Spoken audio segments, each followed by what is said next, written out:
Some of the best and most valuable Hopi pottery can be found here in museums. Some of the pieces more than a century old. But the Hopi people are still making pottery today, and some of the very best and most authentic are being made out of clay that's been dug out of tribal land for generations. Fire, earth, wind, water. Add to that generations of family history and centuries of tribal tradition. When I'm firing, I feel like all the energy and all the beauty in what I created is going up. I know that my mom is there watching. My ancestors that have done this before, they're there, and it's just so special when you sit out there and you can see the swirls. This is Polacca, Arizona, part of the Hopi Nation. Here in the swirling smoke and rising sun, Rachel Sahmie is building a fire that will burn for hours. So this is how it's done. And then just the air, it just burns it down. Inside this fire, she sets pots, bowls, and other vessels she's crafted in raw clay. People often ask me, how long, how many hours? It's like ongoing, it's like an everyday thing.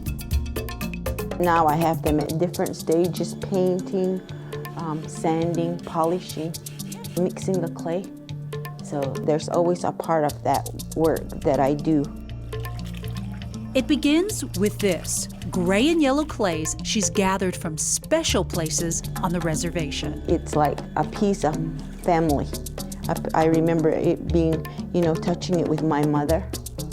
And so now when I touch it, it brings back memories of my mother and I guess all my relatives, to know that they were all potters, that they all worked with this material, and it's just, part of earth and part of us, where we came from.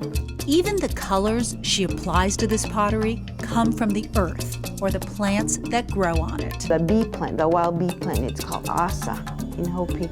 And we pick these, we wash them, and we boil them and reduce the juices that it's boiled in, and it comes down to the consistency of molasses. And this is a piece of it, it just dries. I break off a piece and put that into my little pellet here and add water. I'll put water in, and then these are black hematite stones that we mix with the juice of the asa plant that makes the black paint.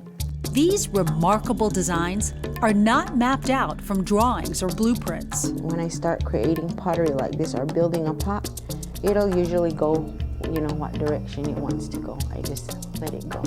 Rachel believes her talent reaches back beyond even her own childhood. That's my mom Priscilla. This is great-great-great-grandma Nempeo in the center doing her pot.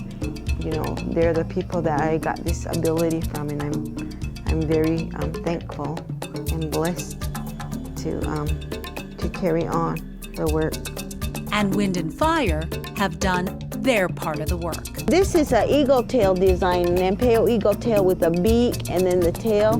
This is just a bird that's made out of the yellow clay that fired red. This one here is a little cylinder, and it kind of looks like a rabbit with the ears, but it's really a bird with a beak and the body, if you can see, in the eye. They came out beautiful. I'm really happy. Every firing that I do is like a gift. And you have that same feeling, like anyone that gets a gift or a gift wrapped, you're just so excited to open it.